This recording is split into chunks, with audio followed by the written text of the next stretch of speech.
This video is for the purposes of Cleanup Crew to take you on a virtual tour. What we're looking at right now is Oceti side. I'm starting on Media Hill, walking you down Main Road and starting with the outskirts of camp in that direction. I'm taking pictures in a left to right format and staying on mostly drivable roads. I'm trying to give you a good idea of what is left behind at camp. There is 500 people total at both Rosebud and Oceti right now. To give you a frame of reference, there was anywhere between 10,000 to 15,000 during Thanksgiving. A lot of these people got snowed out or have just left their things thinking that it could be useful to someone else, which a lot of it has. A lot of it still has to be dealt with. One of the issues that we're going to face is people do have their belongings here. They did leave their belongings here. Some people had in mind that they would be coming back. Maybe they are planning on coming back later, but currently the stuff is there and we are going to have to move it before it floods on this side. There's a lot of stuff. We may actually have to build up a fence around this area because even if we can get everything that we can see, there is a lot that we cannot see. The snow is covering the road anywhere between 1 to 4 feet high. So any of the piles that you see of snow are anywhere between 2 to 8 feet tall. And that can very easily cover little tents, big tents. There's been collapsed army tents. And piles of stuff around each tent that were donations, personal belongings, waste, garbage, and building materials. A list of things that we are going to have to plan on extracting is tents, big tents, personal tents, army tents, teepees, tarpies, other structures, wooden structures, trailers, campers, vehicles, boats, clothing donation, bedding, building materials, batteries, gasoline, propane tanks, lumber, wood, building materials, styrofoam, fencing, glass, broken glass, kitchen utensils, cookware, cook stoves, heating stoves. Obviously, our biggest opponent in this is the amount of snow on top of everything. Some of it is very icy, some of it is very loose. We're going to need some pretty heavy equipment. We've had some people trying to make some cleanup efforts of their own so far, and we've been facing the fact that stuff is literally frozen to the ground. So we have had to cut ropes to free tents. I would prefer not to do that. I would prefer to get stakes, ropes, and everything out of the ground. And that is of the stuff that we can see. The other opponent of the difficulties of working in snow is that there's a lot of stuff that we cannot see. As you can see, the snow is covering tents, or as high as tents in most areas, and so if there is an area without an indicator that there is stuff under it, it may go completely overlooked.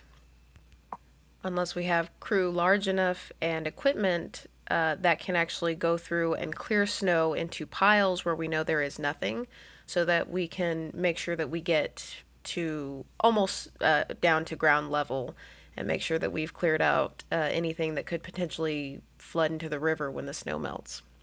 With no prompting by any outside source, people are already taking it upon themselves to organize things out of the dumpsters. People have been going into the dumpsters and pulling things out to organize them into better piles. And people have been going through and collecting sleeping bags, bedding, propane tanks, empties, scrap metal, and organizing them outside the dumpster so that others can go through them, or when the proper vehicles come through that can take these things to other places, that can happen easily.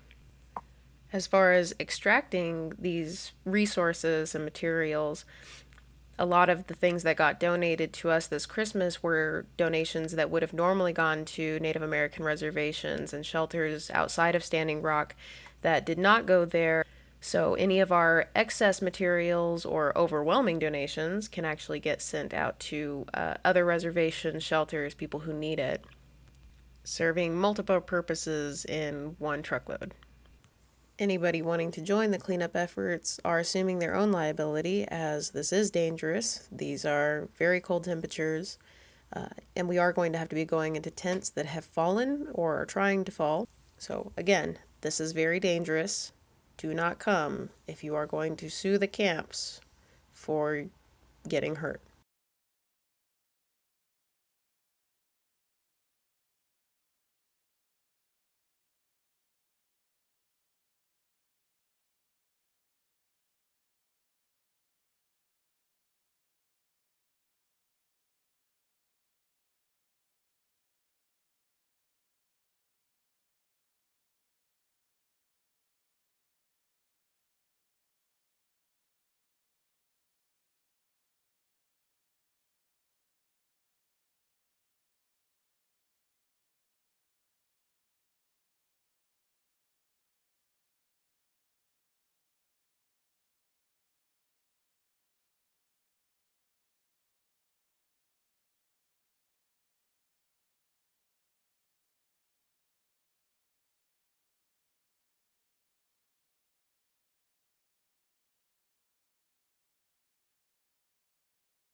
Now we have Rosebud Side, which I do not have an aerial map for, but it is essentially one road. So the cleanup efforts over on Rosebud Side are much easier. As you can see, there is a massive garbage pile. It looks pretty scary, but that is the garbage that we have produced here since November 1st. People at both camps seem to be in coherence with the same intentions of cleaning up camps. So organizing people to help us get this going will not be a problem. And as always, Standing Rock is symbolic in the issues going on around the world. We've circled around to yet another great issue in the world, and that's living in a disposable society.